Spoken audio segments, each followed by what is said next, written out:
हे दोस्तों, चैनल को ज़रूर सब्सक्राइब कर लें। स्टोरी के पिछले एपिसोड्स को पढ़ना बिल्कुल ना भूलें। आप ठीक तो हैं? वो औरत नज़रें उठाकर उसे देखती है और धीमी आवाज़ में बोलती है, बेटा मैं ठीक हूँ। वो बस थोड़ा पैर में मोच आ गई है। मैं यहीं पास की मार्केट में आई थी, लेकिन अचानक से चलते चलते पैर मुड़ गया। काफ़ी दर्द हो रहा है, पर मैंने ड्राइवर को भेजा है, वो कोई ट्यूब या पेन किलर ले आएगा। कुसुम, आप किसी अस्पताल में क्यों नहीं गई? आपका पैर देखिए, काफ़ी सूज गया है। वो औरत, नहीं बेटा, मुझे घर जल्दी जाना है, ड्राइवर बस आता ही होगा। कुसुम, नहीं आंटी, ये कोई नॉर्मल मोच नहीं है। आपके पैर में कोई बड़ी इंजरी भी हो सकती है, या फिर शायद क्रैक भी हो सकता है। मैं एक डॉक्टर हूँ, प्लीज़ आप मेरे साथ हॉस्पिटल चलिए। वो औरत मना करती है, लेकिन कुसुम के जिद पर वो मान जाती है और उसके साथ हॉस्पिटल आती है। कुसुम उसके पैर को अच्छे से चेक करती है, फिर अपने सीनियर डॉक्टर से भी उसके पैर को एग्जामिन करने को बोलती है। वो उनके पैर को एग्जामिन करते हैं और पट्टी करके उन्हें कुछ मेडिसिन लिख देते हैं। आज रुद्र ऑफिस जाने के लिए रेडी हो रहा था, क्योंकि सुमेर ने बताया था कि उन्हें आने में शाम हो जाएगी और आज ऑफिस में एक बहुत ही ज़रूरी मीटिंग थी, जिसे कार्तिक को अकेले हैंडल करना थोड़ा मुश्किल था। इसीलिए रुद्र ने ऑफिस जाने की सोच ली थी। वो रेडी हो रहा था, तभी रम्या रूम में आकर बोली, रुद्र जी, आप पूरी तरह से ठीक नहीं हैं, प्लीज़ कुछ दिन और रेस्ट कर लीजिए। रुद्र प्यार से उसके गाल खींचकर बोला, मेरी जान, मैं बिल्कुल ठीक हो गया हूँ और आज ऑफिस जाना बहुत ज़रूरी है। सुमेर और सानवी दोनों ही कल बारिश की वजह से रास्ते में फंस गए थे। अभी वहाँ से निकले हैं तो उन्हें आने में बहुत टाइम लगेगा और सानवी की तबीयत भी खराब हो गई है, उसे काफ़ी बुखार हो गया है। रम्या, सानवी ठीक तो है ना? आप सुमेर से कहिए, वो उसका ख्याल रखेगा। रुद्र, सुमेर बहुत समझदार है, वो सानवी का ख्याल रखेगा। वो उसे हॉस्पिटल लेकर जाएगा, उसके बाद वो घर आएंगे। रम्या हाँ में गर्दन हिला देती है। सुमेर और कार्तिक पहले ही ऑफिस में सब कुछ अकेले हैंडल कर रहे हैं। मैं उन पर मीटिंग का और भार नहीं डाल सकता। रम्या, ठीक है, तो हम भी आपके साथ चलेंगे। हमें पता है काम में खोकर आप बिल्कुल भी अपना ख्याल नहीं रखेंगे। रुद्र प्यार से उसके माथे को चूम कर बोला, ठीक है, जल्दी से तैयार हो जाओ। इधर सानवी बस उसकी बातें सुन रही थी। करीब आधे घंटे बाद उसकी गाड़ी एक बड़े से फार्म हाउस के आगे आकर रुकती है। सानवी नासमझी से उसे देखते हुए बोली, सर ये कौन सी जगह है और हम यहाँ क्यों आए हैं? सुमेर, ये रुद्र भाई का फार्म हाउस है। हम यहाँ इसीलिए आए हैं क्योंकि तुम्हारी तबीयत खराब है, तुम्हें डॉक्टर और रेस्ट की ज़रूरत है। यहाँ से घर जाने में करीब 2 से 3 घंटे लगते हैं और दोपहर हो जाती है। मैं डॉक्टर को कॉल कर देता हूँ, वो आकर तुम्हें चेक कर लेंगे और मेडिसिन दे देंगे। तुम थोड़ा सा रेस्ट कर लोगी, उसके बाद हम घर के लिए निकलेंगे। सानवी कुछ बोलती उससे पहले सुमेर बोला, इट्स माय ऑर्डर, चलो उतरो। तब सानवी चुपचाप उतर जाती है। वैसे ये भी सच था कि वो बैठे बैठे बहुत थक गई थी, उसे रेस्ट की सख्त ज़रूरत थी। सुमेर गाड़ी से उतर जाता है और तब सानवी भी उतर जाती है। वो कुछ कदम चलती है कि तभी उसका सिर घूमने लगता है। सुमेर ये देखता है तो तुरंत आगे बढ़कर फौरन उसे गोद में उठा लेता है। सानवी तो हैरानी से उसे देखने लगती है।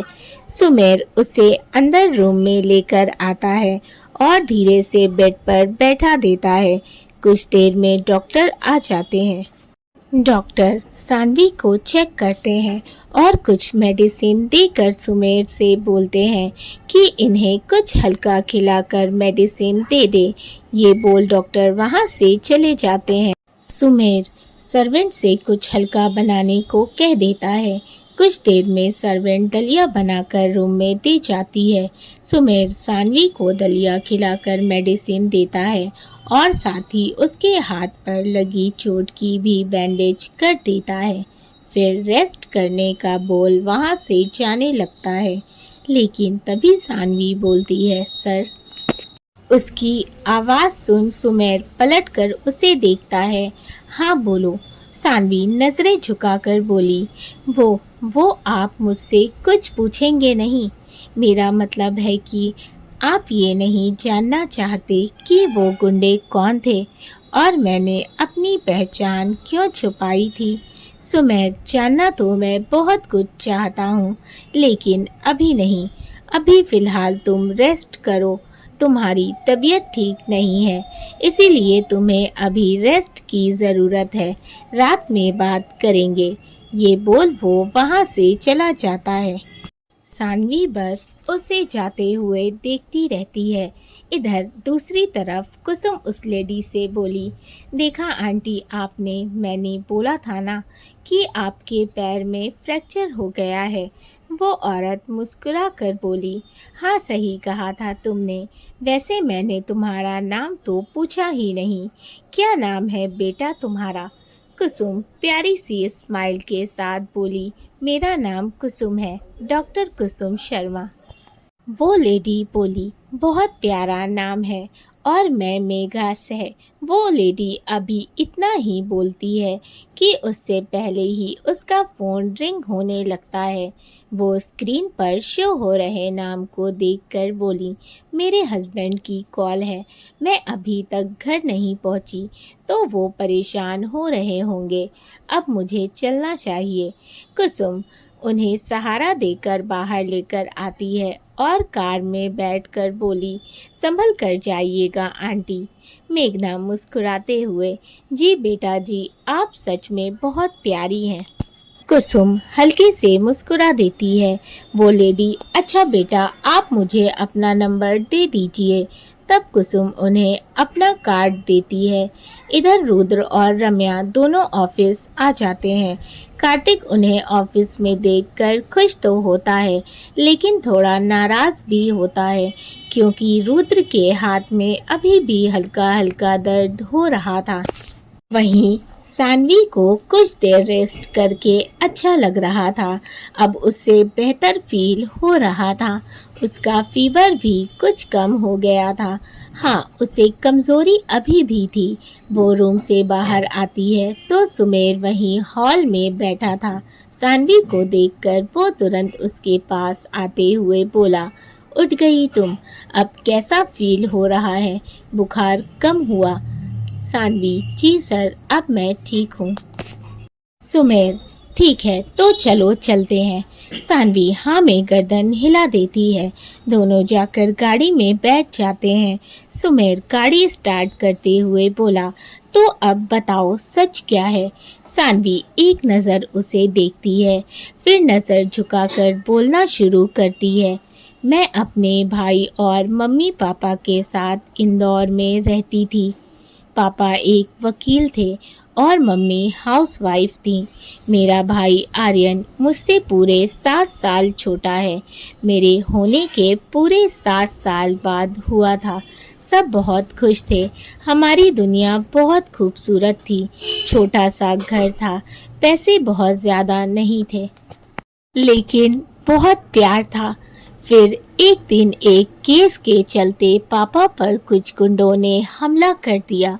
वो अस्पताल में थे, आईसीयू में। उनकी हालत बहुत क्रिटिकल हो गई थी।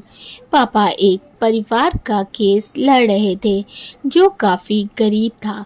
उनकी ज़मीन पर एक राका नाम के गुंडे ने ज़बरदस्ती कब्जा कर लिया था उनका केस कोई भी वकील लेने को तैयार नहीं था। सब उस राका से बहुत डरते थे, लेकिन मेरे पापा बहुत बहादुर थे। उन्होंने उस परिवार का केस लिया और लड़ा भी, और वो लगभग जीतने ही वाले थे। लेकिन जिस दिन उस केस की हियरिंग थी, उसी दिन उस राका ने पापा पर हमला करवा दिया। वो बहुत जख्मी थे। डॉक्टर उन्हें बचा नहीं पाए और वो हमें छोड़कर चले गए। माँ को बहुत गहरा सदमा लगा था। पापा के जाने के बाद हमारी आर्थिक स्थिति बहुत बिगड़ गई थी।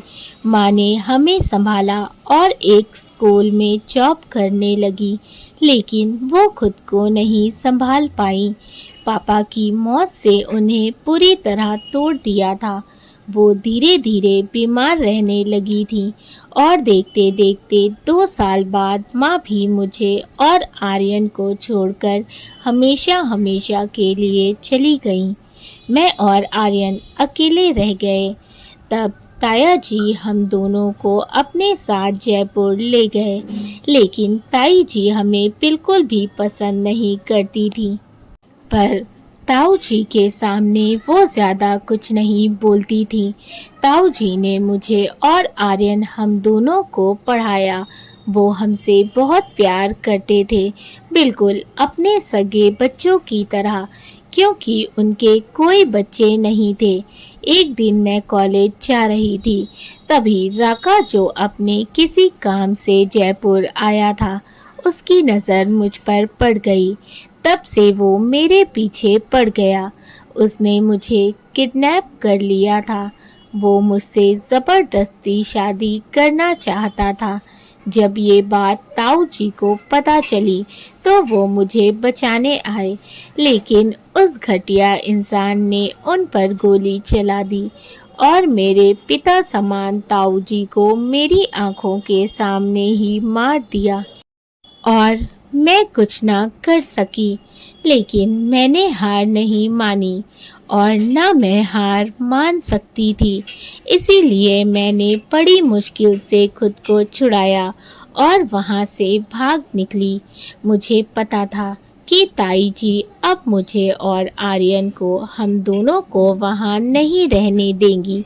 इसीलिए मैं आर्यन को लेकर वहाँ से भाग गई। लगभग 2-3 दिन राका के आदमियों से छुपते छुपाते मैं बड़ी मुश्किल से यहाँ मुंबई आई। यहाँ मैंने अपनी दोस्त की मदद से किराए पर घर लिया और अपना भेष बदल लिया, ताकि कोई भी मुझे पहचान न सके। सानवी लगभग सब कुछ बता चुकी थी।